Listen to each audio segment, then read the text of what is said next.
ठीक ऐसा ही एक चरित्र, एक कैरेक्टर अपने राजस्थान की राजनीति में है, अपने इतिहास में है, और उस कैरेक्टर के बारे में आज हम जानेंगे।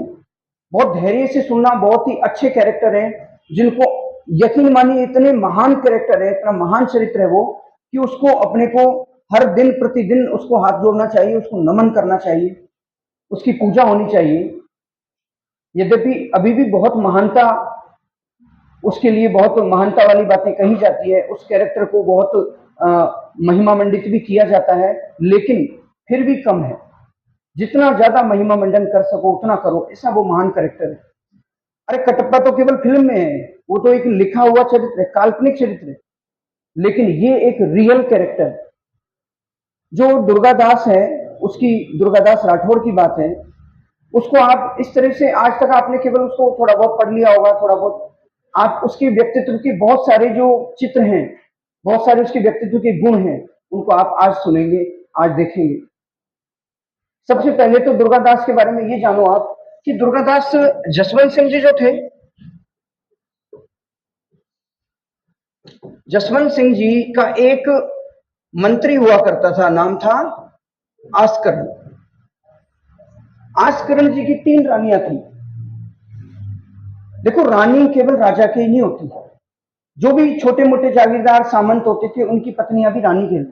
ठीक है, ये भी छोटे मोटे राजा तो होते ही थे, इनके पास जागीरें होती थी, हर जागीर में जो जागीरदार होता था वो राजा ही कहलाता था। तो ये आस्करण जी एक जागीरदार थे, किनके दरबार में? महाराजा जसवंत सिंह जी के दरबार।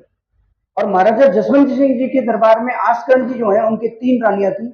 3 में से एक रानी थी, उनका और आस्करण जी का तालमेल ठीक नहीं बैठा, उन दोनों में आपस में बातें ठीक नहीं रही, और इस कारण से उन्होंने उनको, उन रानी को और उनके पुत्र को, दोनों को ही शहर से दूर, जो मुख्य जागीर थी उससे दूर कहीं एक छोटे से गांव में वहां पे रख दिया। लुनेबा नाम का जो छोटा सा एक गांव था, वहां पे जागीर थी। वहां पे आखिरकार होता यह है कि वहीं पे वो उनका बेटा जो है वो बड़ा होता है थोड़ा बहुत, हालांकि अभी बहुत ज्यादा बड़ा तो नहीं हुआ है, पर एक लड़के की उम्र में था, 17-18 साल का रहा होगा। उस टाइम पे खेती करता था, खेती करके अपनी मेहनत करके अपनी जमीन में और अपना गुजारा अपनी माँ का। ठीक, ऐसी स्थिति में क्या होता है, एक बार राजा जो है जसवंत सिंह जी, उनके कुछ ऊंट थे। मारवाड़ में तो क्या होंगे, ऊंट होंगे ना, तो कुछ ऊंट थे, और ऊंटों को चराने के लिए राजा के जो सिपाही थे, सेवक थे, वो उधर उस उनके खेतों में होकर निकल रहे थे। तो सेवक जो है वो आपस में बातचीत करने लग गए होंगे, पीछे रह गए, और ऊंट जो है वो तेजी से आकर और दुर्गादास के हरे भरे खेतों में घुस गए। जब ऊंट खेतों में घुस गए तो ऊंटों ने फसल को बर्बाद करना शुरू कर दिया। दुर्गादास ने देखा कि यार अपन ने तो पूरी सर्दियों में पानी दिया है, इतनी ठंड में मेहनत की है, और तब जाके ये फसल हुई है, अब इसको कौन खा रहे हैं? ऊंट खा रहे हैं। तो उसने तुरंत लाठी लेकर उन ऊंटों को भगाया। जैसे ही ऊंटों को भगाने लगा दुर्गादास, वैसे ही वहां पर राजा के जो सिपाही थे, सैनिक थे, वो आ गए। 2 आदमी थे, उन्होंने कहा, अरे भाई भाई क्या कर रहे हो, क्या कर रहे हो? दुर्गादास ने कहा, देख नहीं रहे हो क्या ऊंट भगा रहा हूं, मेरी फसल को खा रहे हैं। अरे क्या आपको पता है ये ऊंट किसके हैं? कि भाई किसी के भी ऊंट हो, जिसके भी ऊंट है, मेरी फसल तो मेरी है। ऊंट तो किसी के भी होंगे, फसल मेरी है, और मेरी फसल को खा रहे हैं, तो मुझे तो भगाना ही है। नहीं, तू जानता भी है किससे बात कर रहा है। अब क्या होता है कि थोड़े बहुत आप वैसे भी देखते होंगे, जो छोटे मोटे सिपाही विपाही होते हैं, उनमें वैसे भी थोड़ा बहुत गर्व आ ही जाता है, उनमें बोलने का तरीका ही बदल जाता है। आम आदमी से तो बात ऐसे करते हैं जैसे ये कुछ है ही नहीं, है ना। तो ऐसे ही वो राजा के सिपाही थे, तो उनमें भी घमंड था। उन्होंने घमंड में बोला कि भाई आप ये जो है तू भगा रहा है ना इन ऊंटों को, तुझे पता भी है किसके ऊंट है? तो फिर दुर्गादास ने वही बात कराई कि भाई तुम, आप समझदार आदमी हो, पढ़े लिखे हो, खेतों में ऊंटों को क्यों ला रहे हो? अगर किसी के भी है तो राजा के ऊंट है, तो भी इनको तो यहाँ रहना नहीं चाहिए खेतों में। थोड़ी बहुत कहा सुनी बढ़ी, तो एक आदमी को दुर्गादास ने उसी टाइम पे तलवार निकाल के और उसको काट दी। जैसे ही एक आदमी को मारा, दूसरा आदमी जो था वो गालियां निकालते हुए और वहां से भाग लिया, और वो सीधे जाके दरबार में पहुंचा। दरबार में जाके जसवंत सिंह जी को बताया कि एक खेत है और खेत का एक लड़का जो है वो खेत का मालिक है, और वो क्या कर रहा है कि हमको, आप वहां खेत पे, अपने खेत पे खड़े होकर, और आपको महाराज, आपको गालियां निकाल रहा था। और जब हमने मना किया तो वो साथ वाले को भी मार दिया उसने। महाराज को आया गुस्सा, यार अपने ही राज्य में अपन राजा बन के बैठे हैं और कोई अपने को गाली निकाल रहा है, अपने सिपाही को मार रहा है, फिर तो अपने राजा होने का कोई मतलब ही नहीं है। महाराज ने कहा बुला के लाओ, तुरंत पकड़ के लाओ उसको। कौन है? सेना भेजी, दो चार पांच 10 लोग भेजे, दुर्गादास को बंदी बना के पकड़ के लेके आए। दुर्गादास को खड़ा किया। दुर्गादास के सामने वो जो सिपाही था, गवाई जो गालियां देके भागा था ना, उसको भी खड़ा किया। दुर्गादास ने उसको देखा, यार यही है जो गालियां देके भागा था। फिर राजा ने पूछा, भाई क्या बात हुई, क्यों आपने इस एक आदमी कैसे मारा था, और क्या बात हुई? दुर्गादास ने जो भी बात हुई थी, सारी बात बिना डरे निर्भीकता के साथ, बिल्कुल निर्भय होकर सारी बात बता दी कि ये बात हुई थी, ये खेत में ऊँट घुसा रहे थे, जबरदस्ती खाना चाह रहे थे, ऊँट हमारे फसलें खा जाते, मैंने भगाया तो ये उल्टा मुझसे लड़ने को आ गए। ऐसी स्थिति में महाराजा जसवंत सिंह को थोड़ी देर में, राजा है वो, कोई छोटे मोटे आदमी तो है नहीं, उनको थोड़ी देर में पता चल गया जसवंत सिंह जी को कि हो ना हो ये लड़का सही कह रहा है, और ये मेरे सिपाही जो है, गलती किसकी है? इनकी। तो बात तो ठीक है, आगे बढ़ी। तो फिर महाराजा जसवंत सिंह जी के मुंह से निकल गया, यार ये बताओ, आखिर वो मेरा एक आदमी कैसे मारा था तुमने? दुर्गादास ने तलवार निकाली, दूसरा जो गाली देके भागा था ना, उसको वहीं के वहीं सलटाया, और कि महाराज ऐसे मारा। ये क्या देखो, रिप्ले, वहीं पे रिप्ले दिखा दिया।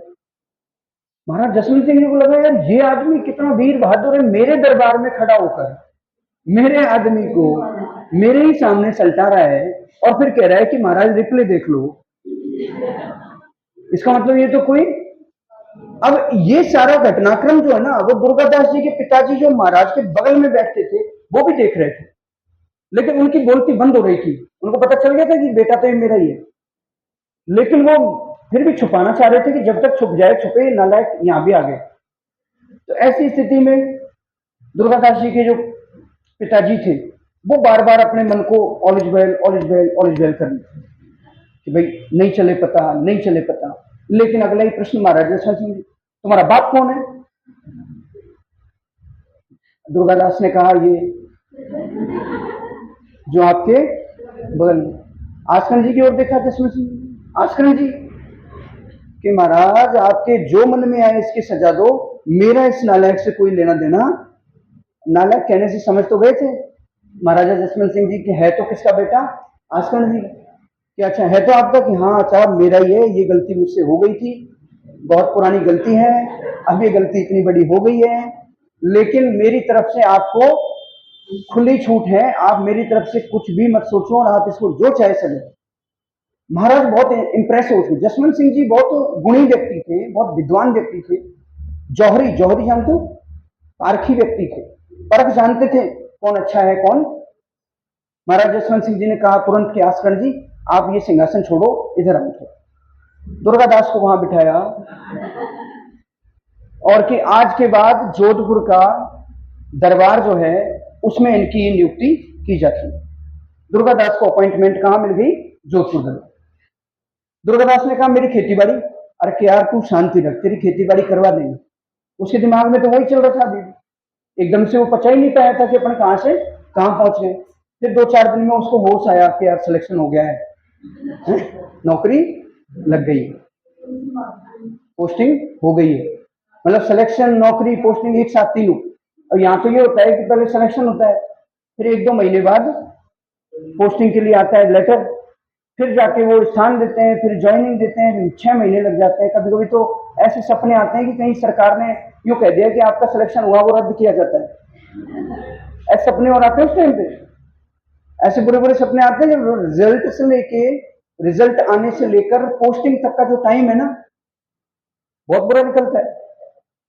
पोस्टिंग होने के बाद व्यक्ति के जीव में जीव आता है कि हाँ, उससे पहले तो उसको यही लगता है हर दिन क्या बॉर्डर आएगा, अखबार में आएगा रद्द। तो ऐसी स्थिति में दुर्गादास जी को तुरंत, दुर्गादास इतना वीर था और जसवंत सिंह जी इतने पारखी थे कि एक धर्मत का युद्ध जो आपको याद है जसवंत सिंह जी ने लड़ा था, कौन सा युद्ध था? उत्तराधिकार वाला है। और धर्मत के युद्ध में औरंगजेब के पक्ष में कौन लड़ रहे थे? जसवंत सिंह, जिसमें से उसको मंत्री उठा के लाए थे, है ना, वो वाला युद्ध। उस युद्ध में दुर्गादास भी गया और जसवंत सिंह जी पीछे देख रहे थे कि यार एक लड़का है वो 17-18 साल का, कि यार ये अपना दुर्गादास है। हाँ, दुर्गादास क्या कर रहा है ये कि यार भयानक युद्ध लड़ रहा है, कि इसके हाथ में तलवार लगी हुई है, इसके सिर पे बाण तीर लग गया है और फिर भी लड़े जा रहा है, ये इसको बाहर निकालो फटाफट। महाराजा जसवंत सिंह जी ने कहा इसको युद्ध में से बाहर निकालो, इस युद्ध में इसको नहीं मरना है, अभी इसको मारवाड़ के लिए, इसको जोधपुर के लिए बहुत कुछ करना है।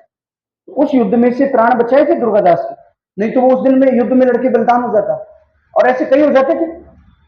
वो दौर ऐसा था कि कई 15 से 20 साल की उम्र में ही बहुत सारे लड़ते हुए मारे जाते, वीर गति को प्राप्त हो जाते। अपन तो जो है एक थोड़ा सा स्टडी का मैटर है, अपनी जिंदगी बनाने का है, उसमें भी अपने को बहुत जोर आता है कि यार यहां से जाने के बाद 2-3 घंटे तक तो होश ही नहीं आता होगा, किताबों को ऐसे फेंक देते होंगे और उसके बाद 2-3 घंटे आराम से, है ना, और फिर शाम को जाके सोचते होंगे कि क्या था, कुछ था तो सही कल। फिर अगले दिन आके देखते होंगे अच्छा ये हिस्ट्री वाला मास्टर है, ये कल्चर वाले हैं, अच्छा, फिर याद आता होगा धीरे धीरे। आप सोचो कितना अपने के अंदर डेडिकेशन, समर्पण की कितनी कमी है, और उस दौर में उन लोगों में समर्पण कितना ज्यादा था कि जिस 20 साल की उम्र में तो हमको यही पता नहीं करना क्या है, उस 20 साल की उम्र में तो वो वीर गति को प्राप्त हो जाते थे, सब कुछ कर कर आके। ऐसे वीर दुर्गादास जी, जसवंत सिंह जी ने उनसे एक बार कहा था, मरते हुए वचन दिया था कि देखो आपको जोधपुर राज्य के रक्षक की भूमिका निभानी, कि दुर्गादास तू हमेशा जोधपुर का क्या रहेगा? रुखवाड़ा। क्या रहेगा? रुखवाड़ा रहेगा, रखवाला नहीं। क्या बोलोगे? रुखवाड़ा। और बोलो रुखवाड़ा, ठीक है। तो तू क्या रहेगा जोधपुर का? हमेशा रुखवाड़ा। रखवाले को ही राजस्थानी में क्या बोलते हैं? रुखवाड़ा। थोड़ा कोई कोई शब्द ऐसे लेते हैं ना, तो इससे आप भावों को समझो, ठीक है, भाव क्या रहे होंगे। फिर क्या होता है कि अब यहाँ कहानी, जो वो पुरानी कहानी आपने दुर्गादास जी के प्रारंभिक जीवन के बारे में जानकारी ली है, फिर आप आगे चलिए। अब कहानी कहाँ आती है घूमकर कि जसवंत सिंह जी की मृत्यु जमरूद अफगानिस्तान में। जमरूद अफगानिस्तान में मृत्यु हुई है निस्संतान, लेकिन कुछ दिनों बाद में 2 बालक, और एक बालक का नाम क्या है? दूसरे बालक का नाम क्या है? दलथम्मन। अजीत सिंह और दलथम्मन दोनों हो गए, लेकिन दलथम्मन किसी तरह से औरंगजेब को पता चलता है। तो मारवाड़ के जो लोग थे, वो जो जमरूद में थे, वो करीब 700 लोग थे। 700 कितने लोग थे? 700 लोग जो हैं वो मारवाड़ जमरूद से बच्चों को लेकर, दोनों रानियों को लेकर, और रवाना हुए कहाँ के लिए? जोधपुर के लिए। मारवाड़, भाई मारवाड़ जाते हैं, अजीत सिंह जो बड़ा बेटा है उसका राज तिलक करेंगे और उसको मारवाड़ का क्या बनाएंगे? राजा बनाएंगे। जसवंत सिंह जी की मृत्यु के बाद यही करेंगे। वो सब चल दिए वहां से निकल। इधर औरंगजेब को पता चला कि यार 2 बच्चे हो गए। औरंगजेब की स्थिति बहुत खराब हुई। औरंगजेब ने तुरंत घुड़सवार दौड़ाए उनके पास। औरंगजेब को एक चाल सूझी। औरंगजेब ने घुड़सवार दौड़ाए और घुड़सवारों को मैसेज देके भेजा दुर्गादास के पास। दुर्गादास ही था जोधपुर वालों का लीडर। दुर्गादास से कहलवाया कि आप ऐसा करो, कहाँ जा रहे हो? कि साहब मारवाड़ जा रहे, अजीत सिंह को राजा बनाएंगे। कि नहीं, आप मारवाड़ मत जाओ, आप पहले आगरा आओ, मुझसे मिलो और उसके बाद चले जाना, यहाँ अपने से कुछ बात करनी। तो उन लोगों ने, मारवाड़ वालों ने सोचा भाई ठीक है, बादशाह को कोई काम होगा, कोई बात करनी होगी, चल चलते हैं, उधर चल चलते हैं, पहले फिर चल चलेंगे। तो आपस में इतना विश्वास तो था ही, एक ही पक्ष के लोग हैं। आखिरकार वो सब कहाँ पहुंच गए? आगरा। आगरा पहुंच गए, मुगल साम्राज्य में पहुंच गए। फिर उसके बाद वहां पे क्या होता है कि औरंगजेब उनको कहता है कि यार अभी आप आए हो, थके आ रहे हो, ऐसा करो थोड़ा आराम करो, रुको, उसके बाद कल सुबह बात करते हैं। ठीक है साहब। तो आपने आपके रुकने की व्यवस्था वहां कर दी है। रूप सिंह राठौड़, एक रूप सिंह राठौड़ है, शायद किशनगढ़ वाले थे वो, तो उनकी हवेली थी कि वो खाली पड़ी, उसमें जाके आप लोग सब आराम से रहो, वहीं आपके खाना दाना सब। रूप सिंह राठौड़ की हवेली में सबने जाके अपने अपने, बहुत लंबी चौड़ी हवेली थी, 600-700 लोग उसमें आराम से। फिर जब वो रहने लग गए, फिर उसके बाद देखा कि जैसे ही वो रात में सुबह उठे सो के, तो देखो चारों तरफ औरंगजेब ने सैनिक लगा रखे हैं, तोपें लगा दी हैं, सैनिक लगा दिए हैं। भाई सैनिक तो ठीक है, वो भी 700 थे, सैनिक तो लड़ते, पर तोपें भी सेट कर रखी, मिसाइलें तैनात हैं कि अब। और फिर दुर्गादास और वो निकले, बाहर निकल के फिर पहुंच के औरंगजेब से बात की कि ये क्या है। औरंगजेब ने कहा भाई ऐसा है, या तो अजीत सिंह को बना दो मुसलमान, अजीत सिंह को क्या बना दो, मुसलमान, या फिर आप यहां से जाओगे ही, यहीं पे क्या रहोगे, कैद, कोई राजा वाजा नहीं बनेगा, और जोधपुर को क्या कर देंगे, अरे क्या कर देंगे, खालसा। अब दुर्गादास जो है इस बात को सुन के उनको काफी दुख हुआ, काफी अचंभा हुआ कि यार ये इस तरह की धोखाधड़ी हो गई है। तो आखिरकार वो सब लोग वापस हवेली में आ गए। अब हर दिन वो सोचे कि यार क्या करना है, क्या करना है, निकलना तो पड़ेगा ये, क्योंकि यहां से निकल के और मारवाड़ पहुंच जाएंगे, रजीत सिंह को राजा बना देंगे, तो वहां तो अपनी सेना है, अपना सपोर्ट है, अपने लोग हैं। लेकिन यहां बैठे बैठे तो कुछ हो ही नहीं सकता। अब रोज देखते हैं, रोज वो तोपें लगा रखी है, रोज तोपों पे सैनिक तैनात है। धीरे धीरे धीरे धीरे इस बात को 15 दिन हो गए, 20 दिन हो गए, 25 दिन हो गए, 30 दिन हो गए, और करें थोड़े 35 हो गए। इसके बाद क्या होता है कि वो सैनिक थोड़े ढिलाई में आ गए, जो तोपों के बाहर तैनात रहते थे। ऐसी स्थिति में 3 लोग थे। एक का नाम था गौरा, और गौरा का नाम था, गौरा का ये काम था कि गौरा के पास खुद की एक बच्ची भी थी। और एक था मुकुंद दास खींची, मुकुंद दास खींची। ये दो, गौरा को आप धाय के नाम से जानोगे, लेकिन अभी नहीं, पहले उसका नाम गौरा ही है, बाद में धाय बनेगी वो। तो गौरा जो है उसके पास में खुद की बच्ची थी गोद में।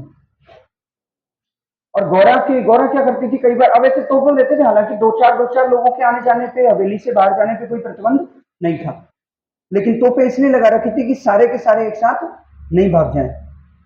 ठीक है, तो ऐसी स्थिति में क्या होता है कि अब ये लोग प्लान करते हैं कि अब निकलना तो पड़ेगा, या नहीं निकले तो अपने तो कोई राजा बना ही नहीं पाएंगे, जोधपुर को खालसा कर देगा ये नाती। ऐसी स्थिति में क्या करें, तो उन्होंने एक प्लान बनाया कि भाई ऐसा है, अपने कितने लोग हैं, 700 लोगों ने आपस में विचार किया कि अपने में से आप उन लोगों की भावनाओं को देखिए कि बाहुबली में एक कटप्पा है या हजारों कटप्पा है, वहां कटप्पा एक ही है, और वो भी फिल्मी कैरेक्टर है, जो कि लिखा हुआ है, काल्पनिक चरित्र, इमेजिनेशन है। लेकिन यहाँ पे रियल कटप्पा है, और एक नहीं, यहाँ पे सैकड़ों कटप्पा है। सैकड़ों लोग अपने एक छोटे से राजा, जो राजा बना भी नहीं अभी तक, तो केवल राजा का अंश है, राजा का बेटा है, और वो भी 1-2 दिन का, कुछ दिनों का है, उसके लिए सब अपनी कुर्बानियां, अपना बलिदान देने को तैयार हो गए। आप इमेजिन करो उन लोगों की क्या महानता रही होगी, किस स्तर का उनका देशभक्ति का भाव रहा होगा, किस स्तर पे उन्होंने अपनी स्वामी भक्ति को रखा होगा, किस ऊंचाइयों तक वो पहुंचे होंगे स्वामी भक्ति में। उन्होंने विचार किया 700 लोगों ने कि हम 700 में से केवल 50 या 100 लोग दुर्गादास जी के सहित कहां पहुंचेंगे, मारवाड़। बाकी के 600 लोग क्या करेंगे, अपनी कुर्बानी देंगे, अपना बलिदान देंगे। कैसे देंगे कि हम लोग 100 के टुकड़ों में निकलेंगे, 10-20 अब निकल गए, फिर 10-20, एक दिन में 100 लोग निकलेंगे, और 100 लोग थोड़ी दूर जाके, मुगल साम्राज्य से थोड़ा आगे जाके, कुछ किलोमीटर दूर जाके क्या लगा लेंगे, डेरा। फिर उनसे आगे 100 लोग और मिलेंगे, फिर उनसे आगे 100 लोग, ऐसे करके 5-6 जगहों पे हम 100 लोगों का क्या लगा लेंगे, डेरा। इनका काम ये रहेगा कि मुगल सेना जब हम निकलेंगे यहां से तो पीछा करेगी, और पीछा करेगी उस टाइम पे हम उनको रोकेंगे, और तब तक रोकेंगे जब तक कि हम खत्म नहीं हो। भाई मरना तो नहीं, बचेंगे तो नहीं, मुगल सेना बहुत सारी, आप 100 लोग कितने देर तक, 2 घंटे 3 घंटे, लेकिन जितना रोक सकेंगे रोकेंगे, ताकि मुगल सेना लेट हो, और इतनी लेट हो जाए कि मारवाड़ तक बच्चा जो राजकुमार अजीत सिंह है उसको पहुंचा दिया जाए। और पहुंचाने का काम रहेगा दुर्गादास जी का। दुर्गादास जी के साथ रहेंगे करीब 50 से 100 घुड़सवार, ये तेजी से भागेंगे। और दुर्गादास जी बहुत जिंदा रहना जरूरी है, क्योंकि दुर्गादास जी को आगे भी मारवाड़ की सुरक्षा के लिए आवश्यकता होगी, दुर्गादास जी की जरूरत आगे भी रहेगी, इसलिए दुर्गादास जी को जीवित रखना है। और इसलिए 50 या 100 लोग तो यहाँ दुर्गादास जी के साथ निकलेंगे, बाकी के लोग 100-100 के टुकड़ों में। अब मान लेते हैं कि ये मुगल सल्तनत है, मुगल साम्राज्य है, और यहां से आप ये रास्ता मान लेते हैं और यहाँ पे है मारवाड़। इन लोगों ने इस तरह से कुछ रास्ते में अवरोध किए कि 100 लोगों ने यहाँ पे डेरा लगा दिया है, 100 लोगों ने, ठीक है, 100 लोगों ने यहाँ पे, फिर यहाँ पे, फिर यहाँ पे, और फिर इस तरह से इन्होंने करके इस रास्ते को क्या कर दिया है, पैक कर दिया। अब ये पैक करके क्या कर रहे हैं कि ये यहाँ पे जो 100 लोग हैं, यहां से जब मुगल सेना आएगी तो सबसे पहले मुगल सेना को रोकने की जिम्मेदारी किसकी होगी, इस वाले दिन। अब ये रोकेंगे जितना रोक सकेंगे, फिर ये जब मर जाएंगे तो फिर ये रोकेगा, फिर ये रोकेगा, फिर ये रोकेगा, और हमारा लक्ष्य क्या रहेगा, मारवाड़ तक किसको पहुंचाना। चलो ये प्लान बन गया है, ये प्लान बन गया। उसके बाद लेकिन सबसे पहले तो सबसे बड़ी बात तो ये थी कि वो बच्चे को कैसे हवेली से निकालें। बच्चे को हवेली से निकालने के लिए गौरा जो थी उसने अपनी बेटी का बलिदान किया। उसने अपनी बेटी के स्थान पर गोद में किसको उठाया, अजीज, अपनी बेटी को छोड़ा। वो बाद में आई, कैसे आई, आई नहीं आई कोई पता नहीं, लेकिन उसने अपनी बेटी को छोड़ा, पहले अपने राजा को गोद में उठाया, और उठा के उसने, और जब बाहर निकली लोगों ने, उसने बेटी के कपड़े पहना दिए बच्चे को। अपनी बेटी को जो कपड़े पहनाती थी वो कपड़े किसको पहना दिए, बच्चे को, अजीत सिंह को। और फिर बाहर निकली, और फिर वो धीरे धीरे धीरे धीरे बाहर, शहर से बाहर, जहां पहले से तय था। इधर मुकुंदास खींची जो थे उन्होंने एक सपेरे का बेस बनाया। सपेरा होता है ना, सांप का खेल। अपने क्या है, अपने हमेशा से एक वो रहा है, अपने लोग इतने निठल्ले रहते हैं कि अभी यहाँ पे अगर ट्रैक्टर कोई खुदाई करने लग जाए ना तो 50 लोग खड़े होकर देखने लग जाएंगे, और जेसीबी की अगर खुदाई हो तो सैकड़ों इकट्ठे हो जाएंगे और बड़े मजे से देखेंगे। और जो जेसीबी यूं खोद के यूं मिट्टी डालेगी ना, बड़ा मजा आएगा यार, कितना बढ़िया, कितना आनंद है इसमें। यहाँ तक कि लोग, मतलब उनको लोगों को थोड़ी देर देखते देखते ऐसा लगने लग जाता है कि अगर अपन यहाँ से हट गए तो क्या पता जेसीबी की हिम्मत कम पड़ जाए, वो खुदाई करना बंद कर दे, जेसीबी की हिम्मत में कमी आ जाए कहीं। इसलिए वहां यहाँ खड़े रहो भाई, जब तक जेसीबी खोद रही है तब तक अपने खड़े रहो, देखते रहो, है ना। अपन देख रहे हैं, इससे जेसीबी को क्या मिल रही है, हिम्मत, एनर्जी आ रही है जेसीबी। ऐसे लोग हैं। तो फिर मुकुंदास जी तो पूरा सांप लेके आ गए, फिर वो सांप का खेल दिखाने लगे, तो सारे सैनिक जो इकट्ठे हो गए और बढ़िया नागिन नागिन चलने लग गया। अब होने रहे नागिन नागिन है। फिर इसके बाद इधर वो सैनिक जो है नागिन का खेल देखने में बिजी हुए, इधर 10-20 लोग करके। अब मुकुंदास खींची हर दिन शाम को बढ़िया अलग अलग नाग लाते और अलग अलग सांपों के खेल दिखाते, और हर दिन इस तरह से कुछ कुछ कुछ कुछ करके सारे लोग यहाँ से हवेली में से निकल गए। फिर जैसा कि प्लान था, इन सब लोगों ने अपनी कुर्बानी दी, इन्होंने इन्होंने इन्होंने इन्होंने इन्होंने, और मुश्किल से मुट्ठी भर 700 लोगों में से मुश्किल से 70 या 80 लोग कहां पहुंच पाए। लेकिन इन देशभक्तों की, इन वीरों की सबसे बड़ी बात यह थी कि इन्होंने अपने छोटे से राजकुमार को कहां पहुंचा दिया, मारवाड़ में जाके दुर्गादास जी अजीत सिंह का क्या करते हैं, राज करते हैं। लेकिन औरंगजेब को पता चलता है, खैर वो तो लेके भाग गए। औरंगजेब इस चीज में क्या करता है कि एक अब औरंगजेब की ये सबसे बड़ी औरंगजेब की इज्जत पर बात आ गई, जो उसके राज्य में से, उसकी सुरक्षा में से मारवाड़ वाले उसके कैदी को लेके भाग गए। औरंगजेब दरबार में आया, और दरबार में आके उसने कहा कि भाई देखो ऐसा है, अपने जो है किसी को कहना नहीं है, मुख्य दरबार में किसी को कहना नहीं है क्या है क्या नहीं।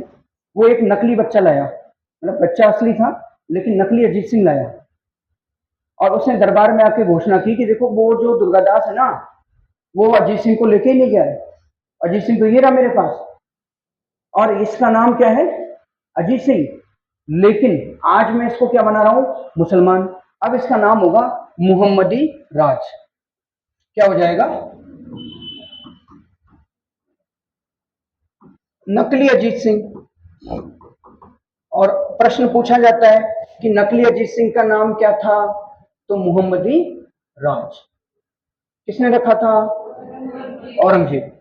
औरंगजेब ने अपनी एक पुत्री थी, अपनी जो बेटी थी, उससे कहा कि मेरी बेटी को इसके अजीत सिंह के, यानी जो नया लड़का जो मुसलमान बना है मुहम्मदी राज, इसके भरण पोषण की, इसकी देखभाल की जिम्मेदारी दे दी।